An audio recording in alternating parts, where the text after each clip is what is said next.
In this video, we will introduce the idea of a trigonometric substitution, i.e. a trig sub.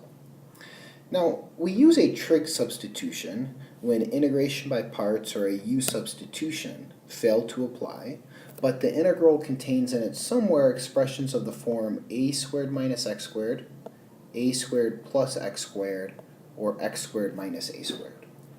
And the table below shows you kind of in each case what substitution you will use, and along the way what resulting trigonometric identity you will use to simplify the integrand. And kind of from a procedural aspect, you will recognize that you have this expression in your integrand.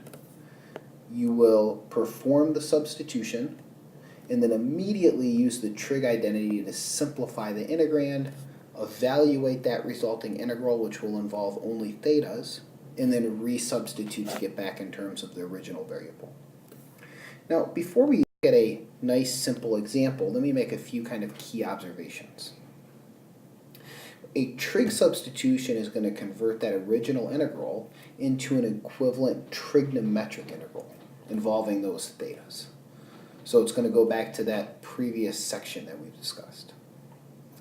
Now, when we are applying a trig substitution, at first it can seem a bit difficult to convert back in terms of that original variable.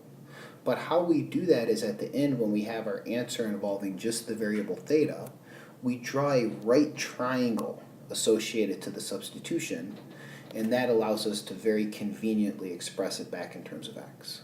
And in a moment, we'll see a nice concrete example. Just like with any substitution, when you apply to a definite integral, you must change your limits of integration. And it's also worth mentioning that many times when we're integrating, we're going to have to apply multiple techniques of integration. So sometimes what we might have to do is a bit of algebraic simplification or even maybe a substitution before getting to this technique of a trig substitution. Let's evaluate this simple example. Looking at our integrand, we see this expression x squared plus 1 appearing in the denominator. And that's an indication to us that we could try the trig substitution x equals tangent of theta. So typically it might be x equals a tangent of theta, but because it's the 1 is representing a squared, we know that a is going to be equal to 1. Then to get everything in terms of theta, we need to figure out what dx is going to be. So dx in this case would be secant squared theta d theta. And typically I think of this as being what we might call a reverse substitution, because we're setting the x variable equal to something and then we differentiate. I use differentials here to rewrite the dx in terms of the d theta. So putting in terms of theta, we have 1 over square root x squared plus 1 dx.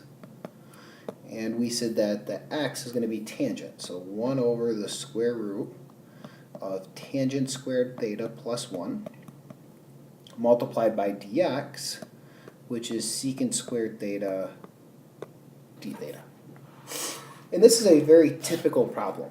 Immediately upon making the trig substitution, it might look like the integral is a bit more difficult, but recall we want to immediately use the corresponding trig identity to simplify. Tangent squared theta plus 1 is secant squared.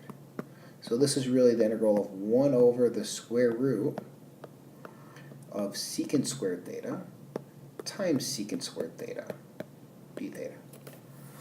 Well, the square root of secant squared theta is a single secant, and that will cancel off the square above, and we have the integral of just secant theta.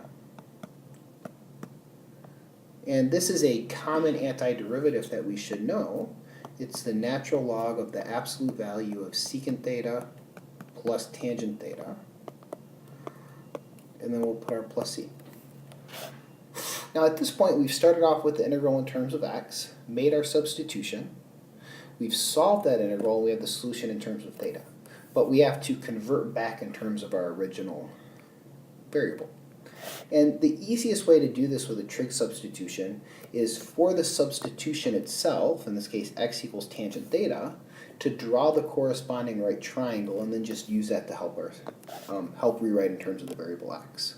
So if we have x equals the tangent of theta, the right triangle that we're envisioning here, so theta, so tangent of theta is x, and when we label the sides, the trig function is going to give us two sides here. Tangent of theta equals x, in a sense, gives us opposite and adjacent, but the hypotenuse is going to be labeled, and you should notice that this x squared plus 1 is the expression that we had in the integrand that originally prompted that trig substitution. So kind of a self-check along the way. Now we go ahead and rewrite. So we think what? Secant of theta is 1 over cosine, so it will be, in this case, hypotenuse over adjacent. So square root of x squared plus 1. Tangent of theta is just x plus c. So as we mentioned on the previous slide with key observations, to get it back into that original variable x, what you need to do is draw a right triangle corresponding to the trigonometric substitution, and then use that to help you.